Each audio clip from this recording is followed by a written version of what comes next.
Bonsoir à toutes et à tous, soyez les bienvenus dans Marseille Politique. Au sommaire de cette émission, les attentes des agriculteurs dans la région 48 heures avant le coup d'envoi du Salon de l'Agriculture à Paris. Comment faire face aux épisodes de sécheresse qui se multiplient dans la région? Comment faire face à la flambée des coûts de production? On parlera notamment du carburant avec notre invité aujourd'hui, Patrick Lévesque. Bonjour.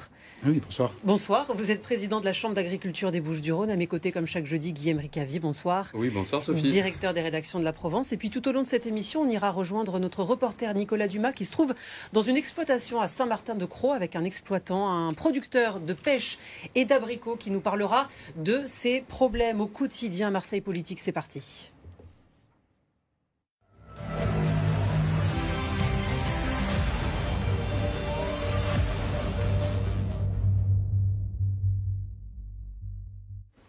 Quelles attentes pour les agriculteurs dans la région? Les agriculteurs qui sont en colère. Il y a 10 jours, ils ont manifesté du côté d'Arles. Regardez, ils ont même mis le feu devant un centre commercial que vous voyez devant une station-service avec ses bottes de foin. L'une de leurs principales revendications, c'est l'augmentation des coûts de production. On va commencer par en parler sur ce plateau. Avant cela, regardez ce reportage de Nicolas Dumas, notre reporter qui se trouve à Saint-Martin-de-Crau dans une exploitation de pêche et d'abricots. Oui, les coûts agricoles ont augmenté de 9% l'an dernier d'après l'INSEE. Alors les engrais, c'est plus 80%, le carburant 40%. Je me trouve à Saint-Martin-de-Crau dans l'exploitation agricole de Patrice Vulpian. Saint-Martin-de-Crau, c'est entre Arles à l'ouest et Salon-de-Provence à l'est. Et ici, vos coûts agricoles, ils ont augmenté comment l'an dernier ? Alors, les coûts agricoles, en gros, ça représente 50% de notre coût de production. Ils ont en moyenne augmenté de l'ordre de 30%. Donc, vous voyez l'impact que ça peut avoir sur nos coûts généraux. Et en même temps, il y a d'autres coûts qui vont maintenant arriver. C'est les coûts, tout ce qui est lié au carton et au bois, c'est-à-dire les cagettes. Et ça, c'est maintenant qu'on va subir les hausses. Donc, au total, un impact extrêmement important sur nos coûts de production. Et on ne sait pas si on arrivera à les répercuter sur nos prix de vente, malheureusement. Et un autre problème qui attend aussi les agriculteurs, c'est le réchauffement climatique, notamment avec le gel. On en parle tout à l'heure, Sophie. Alors si on parle justement de ces hausses qui sont incroyables dans votre univers, il y a le gasoil bien évidemment, plus 40 ou 50% quasiment. Les engrais, parce que les coûts de production de ces engrais ont progressé, on a des prix qui ont été multipliés par 3. On fait face comment à cela dans les exploitations des Bouches-du-Rhône ? Écoutez, ça va être difficile. C'est difficile déjà d'ailleurs, puisqu'on a forcément une augmentation des coûts de production et donc une baisse du revenu. Donc comment on fait face? Écoutez, la problématique, elle va être la suivante. C'est soit nous sommes en capacité d'augmenter nos prix à la production et donc d'augmenter nos prix à la vente, soit nos marges seront réduites et donc il y aura des problématiques économiques sur nos exploitations agricoles. C'est aussi simple que ça. Donc on est dans un bras de fer, quoi. Aujourd'hui, c'est vous qui encaissez, j'allais dire, ce surcoût, cette surcharge des frais de production. Vous ne le répercutez pas à vos clients? Exactement. On est les amortisseurs en fait de l'inflation, nous les agriculteurs. Sauf que ça ne peut pas durer compte tenu des hausses qui sont complètement folles, quoi. Je dirais l'engrais jusqu'à 300% d'augmentation, quoi. Je veux dire, c'est pas possible. On ne peut pas accepter de telles hausses. Le coût des énergies aussi, quoi. On est comme tous les Français. C'est démentiel, quoi. Voilà. Donc c'est vrai, on fait les amortisseurs, mais on le fait souvent d'ailleurs les amortisseurs, mais là c'est impossible que l'amortisseur va casser. Alors il y a les engrais, le carburant, il y a aussi les denrées alimentaires de base, regardez, qui ont augmenté de 33% en un an. On parle de la différence entre septembre 2020 et septembre 2021. On parle des denrées alimentaires de base et notamment tout ce qui sert à nourrir les animaux. Là aussi, comment on fait face? On se sert dans les réserves lorsqu'il n'y a plus? Écoutez, les réserves s'épuiseront, hein. Il faut dire les choses comme elles sont. Et donc, à un moment donné, il y aura des difficultés aussi, notamment pour les éleveurs qui se servent de denrées pour nourrir leurs animaux. Ça va poser des gros problèmes. Donc, comment on va faire? C'est comme je vous dis, soit on a une augmentation auprès, je dirais, du consommateur, qui a déjà d'ailleurs l'augmentation, mais une augmentation encore plus importante. Et ensuite, je ne vois pas comment on pourra faire autrement, quoi, je dirais. Voilà. Alors normalement, il y a cette loi, la loi Egalim, oui. Depuis 2018, qui est censée protéger les rémunérations des agriculteurs. Ça ne marchait pas très bien. Alors là, depuis le 1er janvier 2022, il y a la loi Egalim 2 qui est censée justement prendre l'inflation en compte dans les prix dans les supermarchés. Mais alors, plusieurs agriculteurs, notamment ceux qu'on a vus à Arles, qui étaient en colère, nous disent qu'elle n'est pas appliquée. Est-ce que c'est vrai ou pas? C'est exact. C'est-à-dire? En fait, il y a un bras de fer avec les industriels ou la grande distribution qui, eux, ne veulent pas, évidemment, compresser leurs marges, voire augmenter les prix donc, à la consommation. et donc négocie d'une façon très dure avec les agriculteurs, refusant finalement les augmentations qui sont liées au coût des matières premières. Voilà. Donc là, on est vraiment dans un bras de fer qui est très dur avec la grande distribution, avec les industriels. On notera qu'il y a un grand groupe de supermarchés qui a été condamné très lourdement, avec une amende de plusieurs millions d'euros, justement, pour ne pas avoir respecté la loi. Guilhem ? Oui, et sur cette question, justement, d'un contexte, d'une conjoncture économique défavorable, dans les Bouches-du-Rhône, il y a des exploitations menacées aujourd'hui, où il y a une inquiétude, mais on n'en est pas encore au seuil de... Non, je ne dirais pas qu'on est au seuil encore d'inquiétude, mais ça ne va pas tarder, quoi, je dirais. Voilà, vous avez... Parce que bon, nos récoltes, évidemment, on va avoir des récoltes d'été, on a eu des récoltes d'hiver, on va avoir des récoltes d'été. Si ça continue comme ça, si le coût de l'énergie continue à progresser, on voit bien ce qui se passe, je dirais, dans la géopolitique, je dirais, voilà. Il y a des inquiétudes d'ailleurs avec la situation aujourd'hui en Ukraine, en Russie. Bien sûr, c'est forcément. Bon, déjà, la Russie, c'est aussi un client de nos exploitations agricoles. Ils nous prennent pas mal de blé, aussi des fruits et des légumes, surtout des fruits. Et ça, c'est pas forcément la vraie problématique quand même, c'est le coût de l'énergie. On pense que ça va encore remonter et donc ça va poser, je sais pas, des soucis énormes sur l'exploitation, baisse de marge, baisse de revenus. Et là, en effet, on ne sait pas ce qui pourra se passer au niveau de nos exploitations, combien on en aura qui sont en difficulté, comment on fera aussi pour les sortir de ces difficultés, à qui on va faire appel. Est-ce qu'il faut augmenter les aides de la PAC notamment? C'est une bonne question. Alors, les aides, on en a déjà évidemment par la PAC. Tous les agriculteurs ne sont pas à la PAC. Je vous rappelle que tous les producteurs de fruits et légumes n'ont pas droit à la PAC. Donc là aussi, ça pose une problématique. La PAC ne résout pas tous les problèmes. Faut-il augmenter les aides? Je ne peux pas peut-être répondre à cette question-là. On préférerait quand même vivre de notre travail et que finalement, les produits que nous vendons nous ramènent du revenu qui soit suffisant pour vivre sur nos exploitations. Moins de marge pour les supermarchés, donc. Un écrasement des marges quand même. Je veux dire, il faut un partage, des marges, d'autant plus que c'est nous quand même qui apportons le produit, qui le finalisons. Et justement, la grande distribution vous dit quoi quand vous, représentants d'agriculteurs, vous leur dites faites un effort vous aussi sur les prix d'achat? C'est un discours qui est entendu, ça, ou alors pas une seconde, la grande distribution a envie de vous venir? Non, il n'y a pas une entente de ce discours-là. C'est plutôt dommage. C'est dommage. En effet, c'est dommage. Alors il y a des petites actions qui nous permettent de mettre des produits locaux en vente dans les. Mais je veux dire, ce n'est que l'eau de l'iceberg, finalement. Je veux dire, ce qui est quand même important, c'est que dans les négociations que nous avons, les agriculteurs puissent avoir un revenu. Voilà. Et pour l'instant, c'est pas le cas. Il y a une autre Guilhem, tu voulais rebondir sur le prix. Il y a une autre problématique pour les agriculteurs, c'est les épisodes de sécheresse qui se multiplient, dus notamment au réchauffement climatique. 36 jours sans pluie entre le début du mois de janvier et puis le début du mois de février. Ça n'était pas arrivé depuis 39 ans. Le gros risque, ce sont les gelées. On va retrouver Nicolas Dumas qui nous en parle avec son exploitant à Saint-Martin-de-Crau. Ouais, je me trouve toujours à Saint-Martin-de-Crau. Là, on est dans le verger et regardez, les fleurs sont déjà bien ouvertes ici sur la propriété de Patrice Vulpian. Patrice Vulpian, est-ce qu'il y a déjà un risque de gel? Oui, le risque existe déjà. Là, aujourd'hui, fleurs ouvertes comme ça, c'est moins de 2 degrés. Mais ce risque, il va continuer malheureusement pendant 2 mois, puisque c'est jusqu'au 15 avril environ qu'on sort du risque de gel. Donc c'est extrêmement long. Et là, c'est moins 2, mais quand on va arriver à petits fruits, ça va être 0 à moins 1. Donc c'est de plus en plus dangereux, plus on avance dans la saison. Est-ce qu'il y a des moyens de lutter contre le réchauffement climatique dans les vergers? Lutter, oui, il y a 2 aspects. Il y a l'aspect assurance, et là, jusqu'à présent, on ne pouvait pas s'assurer parce que les primes étaient trop élevées. Aujourd'hui, l'État, le gouvernement et le Parlement réfléchissent à construire une assurance avec l'aide des assureurs et du fonds de calamité qui soit plus abordable. Et ça serait bien que ça soit fait. Mais la deuxième façon de se protéger, en dehors de l'assurance, c'est d'avoir des moyens physiques, mais c'est très coûteux. C'est très coûteux. Le plan de relance a prévu de nous aider, c'est le cas pour cette année, mais il faudrait que ça aille jusqu'à les 5 prochaines années pour arriver à équiper véritablement le verger français, c'est sûr. Merci Patrick Duplan. Et d'ailleurs, on parlera du Made in Provence, puisque ici, sur les vergers de pêche à Saint-Martin-de-Crau, ça représente 20% de la production de pêche nationale. Bon, on l'a clairement vu, c'est vrai que vous êtes dans un secteur d'activité où la conjoncture mondiale, économique, géopolitique a un poids, mais il y a également le climat, plus simplement. Il y a des menaces actuellement chez nous, là, on parlait de gel du côté de l'Accro. Il faut se rappeler peut-être l'épisode de gel que nous avons eu déjà sur l'année 2020 au mois d'avril, qui a été catastrophique, 80% de pertes de fruits dans l'arboriculture, je dirais, plus la viticulture qui a perdu aussi.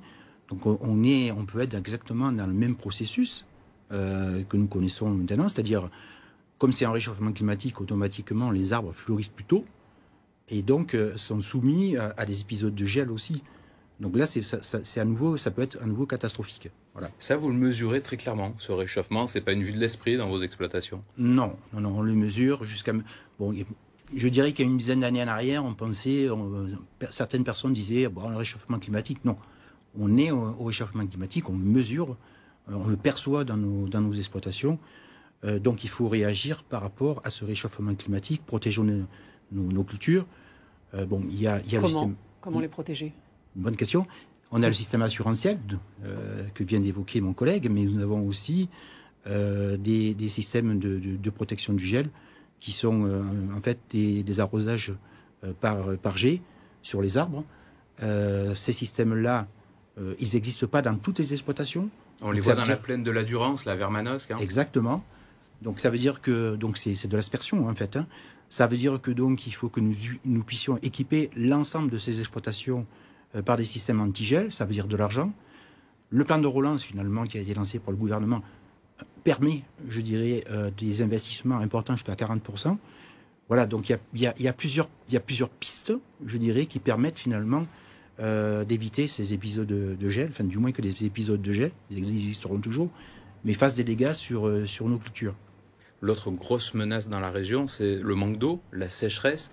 Véritablement, on voit que la pluviométrie est en recul permanent, les nappes phréatiques sont rarement au plus haut. Là aussi, on fait quoi quand on manque d'eau dans l'agriculture? Alors, l'eau, c'est un... On voit ces chiffres, regardez, je vous coupe, 91% de déficit pluviométrique au début de l'année, c'est énorme. Tout à fait. Donc ça montre bien que nous sommes dans une phase de réchauffement climatique, c'est clair. Tous les météorologues le disent. Comment on fait? C'est une bonne question. C'est assez vaste comme sujet d'ailleurs. Alors il faut quand même savoir que notre région, il faut le dire quand même, a une certaine protection grâce aux barrages de Serponçon, de Sainte-Croix, tous les systèmes qui ont été mis en place par nos aïeux, d'arrosage, etc. Il n'empêche que, on sait très bien qu'on va vers, avec le réchauffement climatique, vers un manque d'eau, dans les rivières notamment. Donc comment on fait? Finalement, on met des systèmes en place sur nos exploitations qui existent déjà et qu'on peut perfectionner grâce à nos stations de recherche, de diminution finalement des consommations d'eau. Et il faudra qu'on aille, je pense aussi, vers du stockage. Parce que pourquoi du stockage? C'est pas compliqué à comprendre. Il y a moins de neige sur les montagnes, plus de pluie, mais plus de pluie par épisode, des épisodes violents. Donc ça veut dire que si on ne veut pas puiser dans les rivières, il va falloir qu'on stocke de l'eau. Alors on parlait dans ce reportage avec Nicolas Dumas justement des assurances. On peut protéger sa production, son exploitation.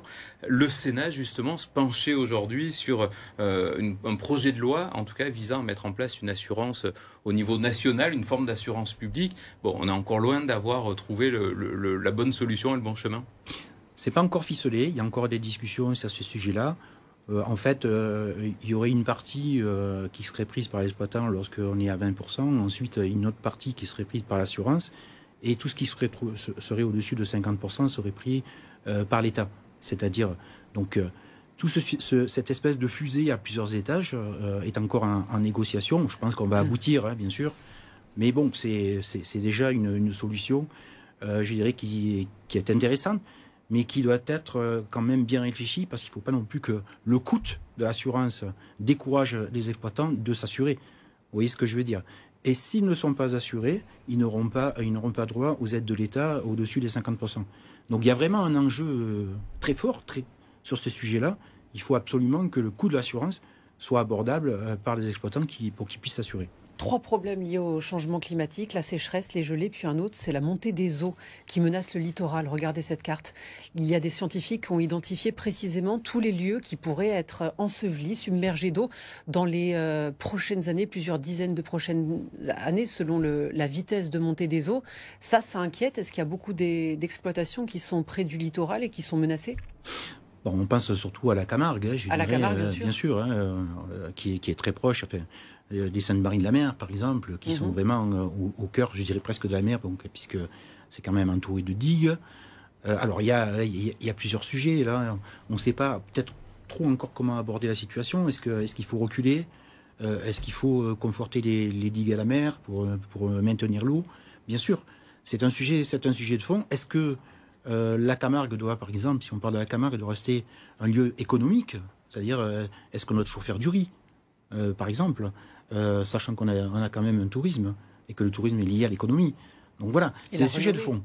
Et évidemment, alors il y en a qui disent il faut abandonner finalement une partie des terres et reculer, et d'autres qui pensent, et j'en suis, que si on veut reculer, il ne faut pas reculer de suite, il faut quand même conforter un petit peu les digues pour permettre de réfléchir un petit peu à ce qui doit être fait, je dirais, dans les années qui viennent. Quoi. Et quand on voit tous ces problèmes et ces inquiétudes, on pense aux jeunes, notamment à la reprise des exploitations dans la région. Vous les côtoyez. Est-ce que les jeunes sont encore motivés pour reprendre soit les exploitations familiales, soit se lancer dans l'agriculture ? Une bonne Il y a question. une démotivation. Une bonne question. C'est en fait le sujet de fond. C'est, je dirais, ce qu'on doit réussir. Il y a assez de repreneurs ? On n'a pas assez de repreneurs aujourd'hui, c'est clair. Quand on sait que 50% en gros, des agriculteurs vont partir à la retraite, on n'a pas suffisamment de repreneurs, on en est loin. On est prêt à accueillir, bien sûr, ceux qui viennent des exploitations, des exploitations familiales, c'est-à-dire des jeunes qui reprennent des exploitations familiales, parce que leurs parents y étaient. Mais on accueille aussi toutes les personnes qui souhaitent venir de la société, de civils venant de l'extérieur, qui bien souvent sont dans une deuxième vie. Je dirais... une reconversion. Une reconversion, oui. Exactement. Une reconversion. Et on est prêt à les accueillir. Bien souvent, ce sont des gens qui sont hyper motivés, qui ont aussi des moyens financiers et aussi une certaine éducation. En même temps, quand on voit ça, on comprend que ce ne soit pas très confiant. Alors, allez-y, je vous en prie. Oui, moi je pense que moi je serais quand même plutôt optimiste. Je crois que la nature humaine a fait qu'on a résolu bien des problèmes, notamment dans l'agriculture. Et vous avez bien vu. Oui. Finalement, on nous a donné beaucoup de missions à remplir. La société civile nous a donné beaucoup de missions. On nous a dit, allez, dans un premier temps, il faut que vous produisiez beaucoup. C'est ce qu'on a fait. Dans un deuxième temps, on nous a dit, vous faire de la qualité. Après, on nous a dit, il faut que vous fassiez de la traçabilité. Et puis maintenant, il faut faire de la protection de l'environnement. Et en même temps, il faut lutter contre... On va y arriver à tout ça. Ce qu'il faut faire pour les jeunes, et ce qu'il faut essayer de faire, c'est d'avoir des exploitations qui soient transmissibles, c'est-à-dire où il y ait du revenu. Et là, on en revient, je dirais, au bras de fer que nous avons avec ceux qui nous achètent. Ça, c'est la première des choses. Et il faut aussi qu'elles soient vivables, les exploitations. C'est-à-dire que ces jeunes... Gagnent leur vie. Ils gagnent leur vie, mais ils ont aussi une vie familiale, une vie sociable. Au moins un jour de repos. Comme tous les jeunes qui travaillent dans les entreprises, qui aujourd'hui ont des jours de repos, peuvent partir en congé, etc. Donc je crois que c'est ça qu'il faut qu'on arrive à résoudre comme équation, quoi. Oui, alors justement, cette question de la jeunesse, il y a un salon de l'agriculture qui va débuter. Alors, elle n'est pas des Bouches-du-Rhône, elle est des Alpes de Haute-Provence et elle est implantée à Veynes, dans les Hautes-Alpes. C'est Mariana Briançon, qui est Miss France agricole, qui va recevoir son écharpe. Ça, c'est quand même bien d'avoir des ambassadeurs qui incarnent cette nouvelle génération, non ? Ah, tout à fait. Tout à fait, oui. Oui, qui portent des combats, d'ailleurs. Qui portent des combats aussi, je veux dire. Puis des jeunes aussi qui montrent le chemin à ceux qui voudraient venir dans l'agriculture, bien sûr. Moi, je suis... à 100% pour que nous ayons ces ambassadeurs-là, ces personnes-là qui motivent finalement des jeunes à venir chez nous, quoi. Question naïve, mais est-ce que c'est facile d'arriver dans l'agriculture ? Moi qui suis plutôt urbain, est-ce que quand on a envie, on peut réussir dans ces métiers ? Oui, moi je pense que oui. On a des champs de l'agriculture qui sont capables d'accompagner, je dirais, des jeunes qui veulent venir, au moins jeunes, je veux dire, voilà, qui veulent venir dans l'agriculture. On est capable de les accompagner, on a des référentiels, on peut les aider à avoir du revenu, etc. Ils ne sont pas tout seuls quand même, ils ne sont pas tout seuls, et les champs sont là pour les aider. Et je crois que le travail que nous faisons de ce côté-là permet quand même à des jeunes d'être sécurisés, je dirais, lorsqu'ils s'installent. On les suit aussi à la mutualité sociale agricole, c'est-à-dire tout notre système social. Il y a un accompagnement. Il y a un accompagnement. Voilà. Donc ils ne sont pas tout seuls, c'est ça qu'il faut qu'on se dise. On va tout de suite se rendre à Saint-Martin-de-Crau pour rejoindre notre reporter Nicolas Dumas qui nous attend en... Une question à vous poser. Est-ce que votre l'exploitant avec lequel vous vous trouvez, pense que l'agriculture provençale est assez représentée lors de cet événement à Paris, le Salon de l'agriculture ? On va poser la question de suite. Patrice, est-ce que qu'au salon de l'agriculture, il y a assez de Provençaux ? Ça, je ne sais pas. Il faudrait demander. C'est souvent le département qui organise les choses à ce sujet. Il y a toujours eu un stand du 13. Aujourd'hui, je ne connais pas son importance aujourd'hui. C'est à vérifier. Ok, vous voyez, Sophie, on vérifiera. En tout cas, ici, c'est la Made in Provence que l'on défend. Comment on défend un terroir de pêche ? Comment on défend un terroir ? D'abord en essayant de produire de la qualité, c'est le plus important. Aujourd'hui, la plupart des producteurs arboriculteurs en Provence, ou en tout cas dans le département des Bouches-du-Rhône, sont certifiés vergers éco-responsables, sont certifiés Global Gap. Global Gap, les consommateurs connaissent pas, mais c'est une garantie de sérieux pour nos acheteurs. Sont pratiquement tous HVE, c'est-à-dire haute valeur environnementale. Et après, je pense que l'objectif d'un producteur, c'est d'arriver à cueillir proche de la maturité pour les fruits, pour qu'ils aient le meilleur goût possible et les vendre le plus vite possible. Voilà, ça c'est notre objectif. On essaie de s'en rapprocher le plus possible. Et ici, c'est dans les Bouches-du-Rhône, c'est 20% de la production de pêche nationale qui sont produites quand même annuellement. Merci, ça c'est un bon chiffre. Merci Nicolas Dumas en direct de Saint-Martin-de-Crau. Alors, est-ce que l'agriculture provençale est assez représentée à Paris au Salon de l'agriculture ? Alors moi je dirais que oui. Alors, déjà de par sa diversité, puisque c'est vrai que quand on voit ce que nous produisons, le nombre de choses que nous produisons, ça va de l'élevage jusqu'à la riziculture, jusqu'aux fruits et légumes, les vins, etc. Donc en fait cette diversité-là fait qu'on est représentatif aussi au sein de l'agriculture. Le stand, il faut parler du stand de la région, qui est en fait une tête de pont quand même au niveau du stand de l'agriculture, sur lequel on a déjà des domaines de vin qui sont représentés, on a tout ce qui est herbes aromatiques, etc. On voit ces images, regardez, de corner au Salon de l'agriculture, c'était l'an dernier de stands provençaux justement. Justement, oui. Voilà, et on a, si vous voulez, il y a un emblème aussi dans l'élevage, c'est, je crois, les chevaux de terroir.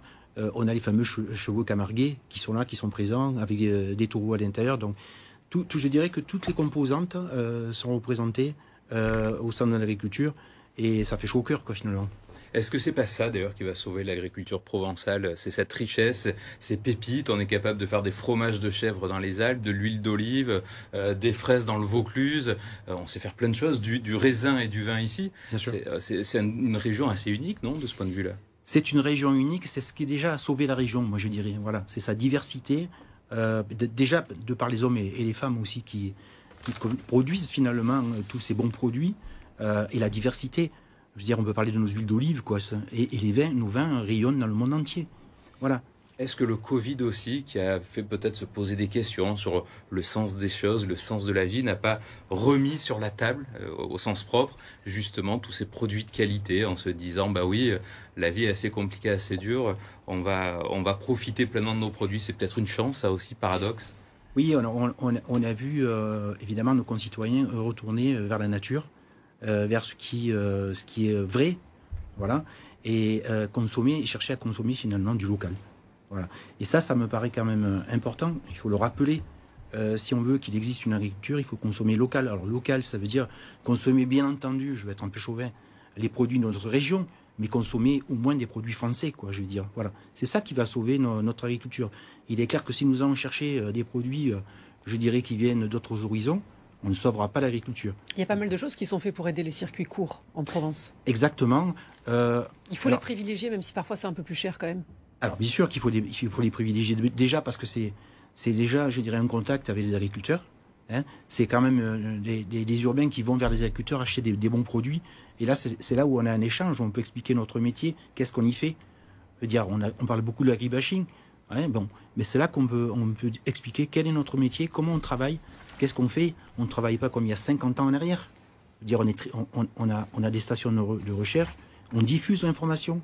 Donc voilà, Donc notre métier, il a largement évolué pour aller vers finalement la protection de l'environnement et la récupération de nos déchets. Merci beaucoup Patrick Lévesque d'être venu dans Marseille Politique. Merci à toi Guilhem. Avant de se quitter, regardez, merci beaucoup. Un mot pour vous montrer cette une du Pèlerin. Regardez, il s'agit d'un numéro spécial agriculture du magazine hebdomadaire Le Pèlerin. Ce dossier est composé de plusieurs portraits d'agriculteurs, les nouveaux visages de l'agriculture qui se sont tournés vers une agriculture éco-responsable. Il y a aussi un dossier et si on soutenait les agriculteurs, les chaînes du réseau BFM Région sont partenaires de ce numéro spécial. Merci beaucoup à vous deux d'être venus sur ce plateau. Prochain Marseille Politique, c'est jeudi prochain. Quant à nous, on se retrouve après une courte pause pour continuer de faire le tour de l'actualité provençale. À tout de suite.